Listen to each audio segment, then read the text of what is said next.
Hey everyone, welcome back. So, because I recently had a couple of things that I did with Prismas, everybody and their mom was asking about the actual colors I used, and of course, some people wanted tutorial. So, here we go. I brought out the Prismas and tried to figure out which ones I actually used because I don't quite remember. So these are the ones I have. I have black and white, of course. This is Copenhagen blue, and I believe it's the one I used. I could be wrong. This is just dark purple, and then this is non-photo blue. I don't know what that means, but non-photo blue. So that's what I did for those super pretty ones, and let's get to it. So what I did with these, and I'm working on the Strathmore Tone Tan paper. Also what I did when I had when I did these.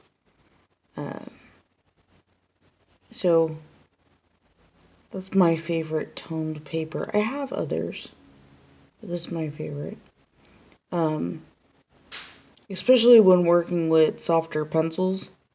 Prismacolors are a much softer pencil than polychromos, and Strathmore, the toned paper, has quite a bit more tooth than my normal cardstock does. And my normal cardstock works just fine, but because of the layers and how waxy and build-up-y these can get, I prefer the Tone Tan for working with them, or something along the line. So we've got just a buildup of a little bit of a shadow, and then whenever I work with the toned paper, any of the toned paper, and whether I'm working with Prismas or polychromos, generally I will give whatever part is going to be highlighted, whether it's the reflected light in a gem or like these with the stones, wherever the light is going to be reflected from, to give it a nice pop, I always underlay some white, just so that the colors have a good, clean, very bright background to work on. So that is something that I always do when I'm working on toned paper, just because I want that to be underneath it. Just kind of like I'll put black or grays underneath gems that I do, especially with polychromos, because they're so translucent. But the Prismas, you can do the white on top as well, but it leaves kind of that white sheen, or the white, it kind of dulls it all. So I prefer to put it under as well. Let's see. I think I did the dark purple over here on top of the black, giving it some extra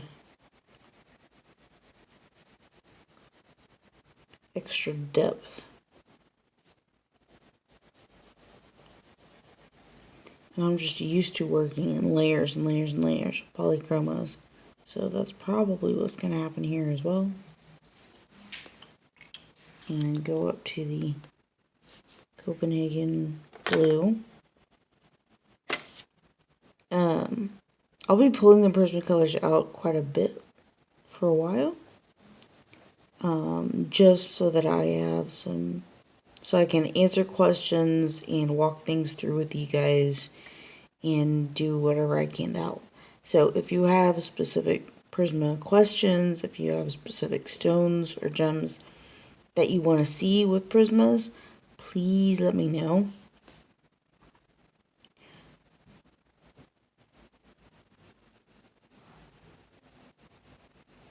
So I'm just going to go over a whole bunch of it with this,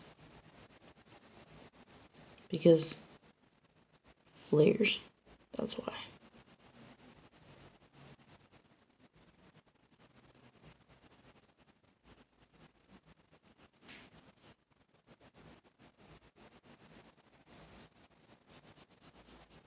All with that Copenhagen blue.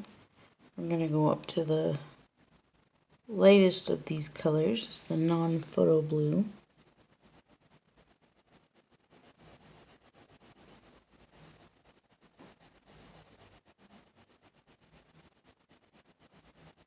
It gets nice and light.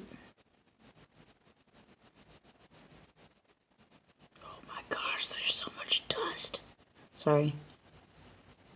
But it is one of the things that I'm not a huge fan of. There's so much, like, extra.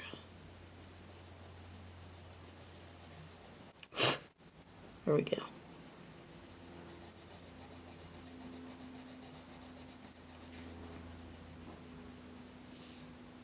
I do like that they have this very, I don't know, it's almost like a aura kind of effect. Very glowy. I'm sorry, I don't know why it is so loud out there. Somebody's trying to be really cool in our cul-de-sac apparently. So if you hear radio, I don't know if you do or not, but if you do, I'm sorry. It's not my fault.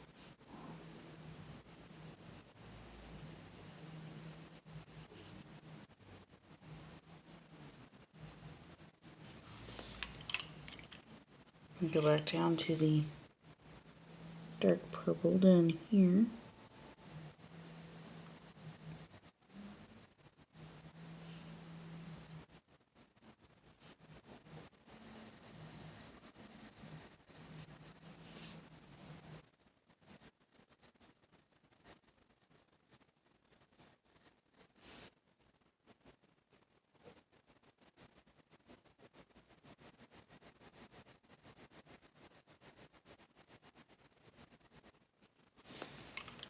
And then get a nice black edge on there.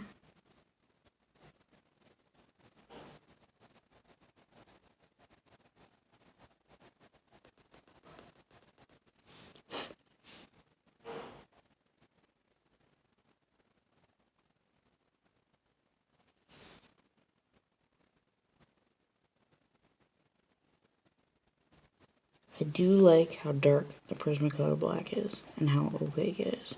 That is awesome.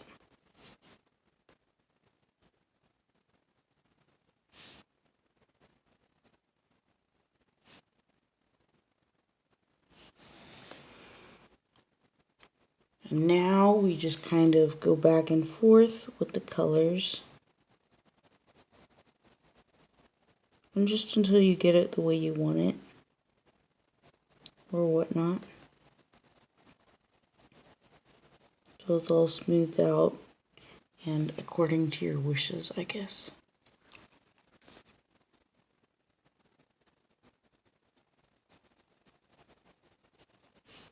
For me, I end up spending quite a bit of time going back and forth with the blues, the white, just trying to get an absolute perfect blend because I'm all about those really soft, really great blends.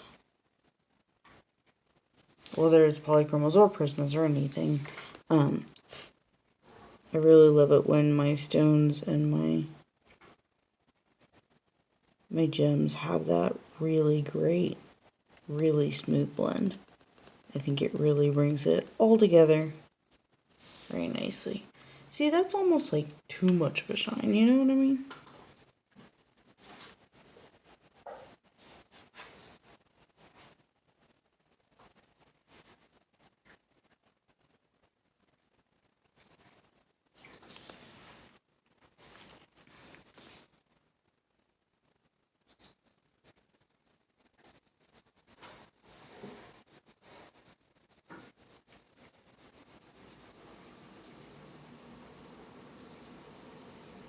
And also because I don't like the paper showing through, like, at all. I know it's like, you know, toned tan spots and not white spots, but you get the idea. I don't care for spots.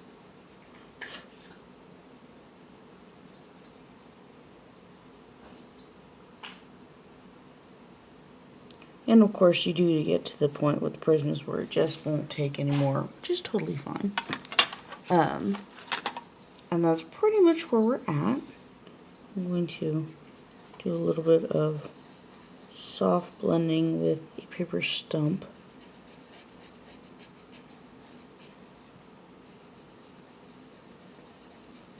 And it is just a clean paper stump. It has nothing on it. Well, I mean, now it has, you know, wax on it, but whatever. And that is all. When I did these in the drawing, I actually put a little shadow on them, which is always fun if you're gonna like make them look like they're standing up or something.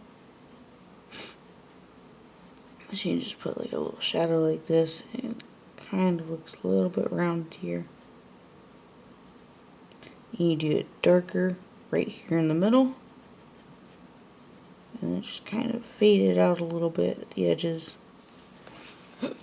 Nothing super spectacular.